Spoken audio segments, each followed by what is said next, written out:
Oke, baik. Bismillahirrahmanirrahim. Assalamualaikum warahmatullahi wabarakatuh. Waalaikumsalam warahmatullahi wabarakatuh.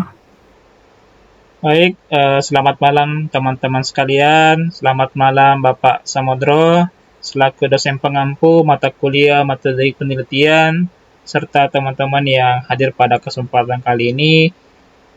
Sebelumnya kami dari kelompok dari salah satu mata kuliah yang ada di DKP, dalam hal ini mata kuliah metodologi penelitian. Pada kesempatan kali ini akan membahas tentang metodologi penelitian desain iklan rokok, yang dimana dalam kelompok kami ini terdiri dari ada Mbak Apna, ada Mbak Hepon, ada Mbak Najma, dan saya sendiri Ahmad Ardanil. Pada kesempatan kali ini kami akan mempresentasikan terkait dengan hasil penelitian kami terkait dengan desain iklan rokok yang ada di tanah air. Olehnya itu, kita mengefisienkan waktu dan kesempatan yang ada. Untuk yang pertama ini kami persilakan kepada Mbak Najma untuk kemudian menyampaikan dan memaparkan hasil penelitian kami. Kami persilahkan.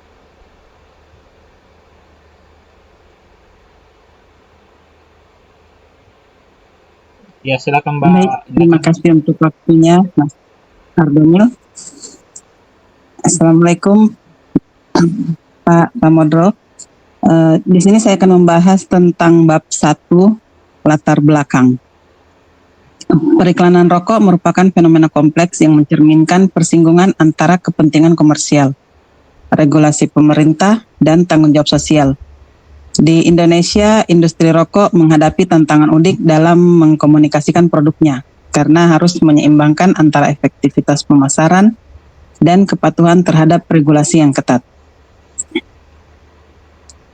Rumusan masalah dari periklanan yang kami ambil adalah bagaimana strategi visual diterapkan untuk desain iklan rokok untuk mencapai efektivitas komunikasi dalam batasan regulasi. Yang kedua, bagaimana elemen-elemen desain dimanfaatkan untuk membangun identitas brand rokok.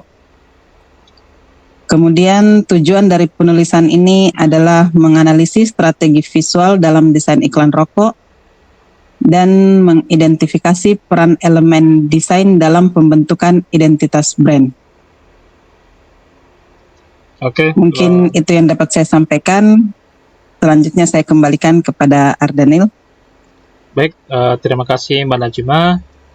Berikutnya kami berikan kesempatan kepada Mbak Hepon untuk melanjutkan pemaparan dari Mbak Najma. Kami persilahkan. Terima kasih Bang Ardanil. Assalamualaikum Pak Samodro. Saya akan melanjutkan pemaparan tentang metode penelitian. Metode penelitian ini menggunakan pendekatan kualitatif dengan metode deskriptif analitis. Analisis dilakukan terhadap aspek visual, konten, teknis, strategi komunikasi, dan aspek regulasi dalam iklan rokok. Kerangka teoretik adalah sebagai berikut: teori desain komunikasi visual, teori semiotika visual, teori psikologi persepsi, teori branding dan positioning, dan kelima, regulasi periklanan produk tembakau. Bab 2, tinjauan pustaka. Teori desain komunikasi visual menurut Kus Rianto tahun 2021 dalam bukunya Pengantar Desain Komunikasi Visual. Desain komunikasi visual merupakan disiplin ilmu yang mempelajari konsep komunikasi menggunakan elemen visual, termasuk prinsip layout, hierarki visual, tipografi, warna, dan komposisi.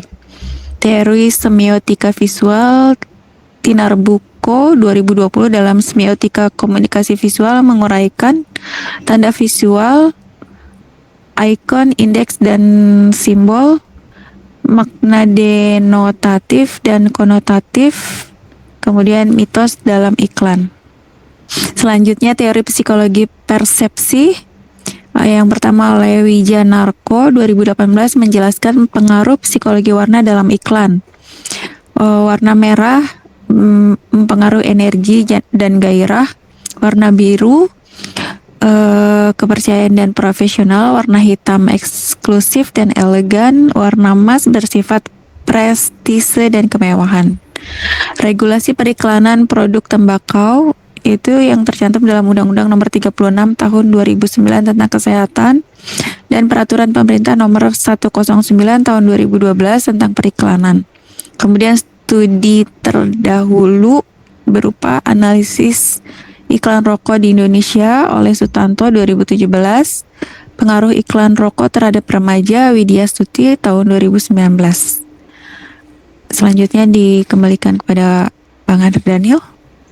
Baik, terima kasih Mbak Hepon atas pemaparannya. Kembali kami persilakan kepada Mbak Afna untuk kemudian melanjutkan pemaparan dari dua pemapar sebelumnya. Kami persilakan kepada Mbak Afna. Baik, terima kasih Bang Ardania. Selanjutnya, bab 3, metode penelitian. Desain penelitian, pendekatan kualitatif dengan metode deskriptif analisis. Yang kedua itu sampel dan teknik pengambilan sampel. Yang pertama, sampel iklan rokok. Yang kedua, teknik pengambilan sampel purpose sampling. Yang selanjutnya, instrumen pengumpulan data, observasi visual, dan dokumentasi. Selanjutnya, teknik analisis data. Yang pertama, analisis isi konten analisis. Yang kedua, analisis semiotika. Selanjutnya, bab 4, hasil dan pembahasan. Hasil analisis visual. Dari 30 sampel iklan rokok yang dianalisis, yang pertama penggunaan warna.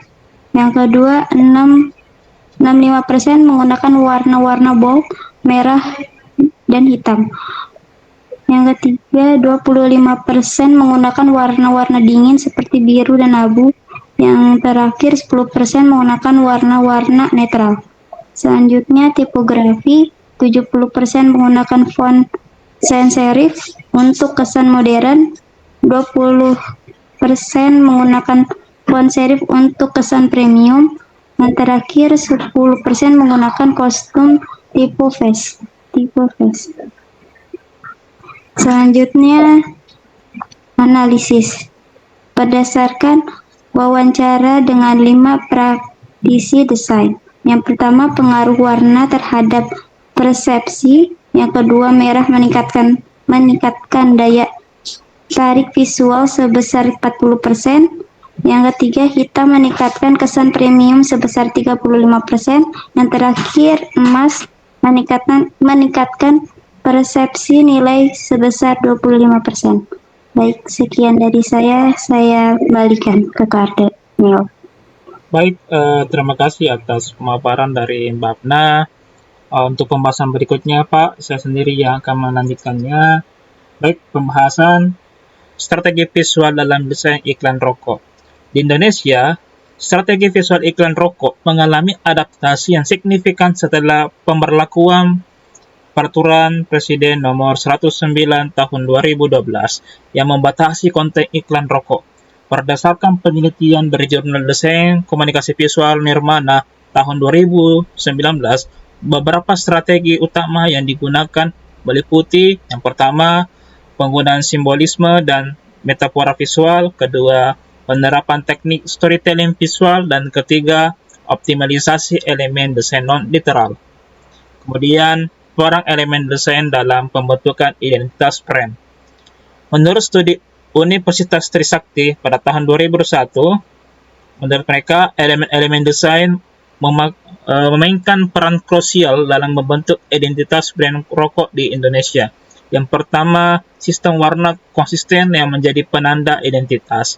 Kedua, tipografi yang dirancang khusus untuk mencerminkan karakteristik brand.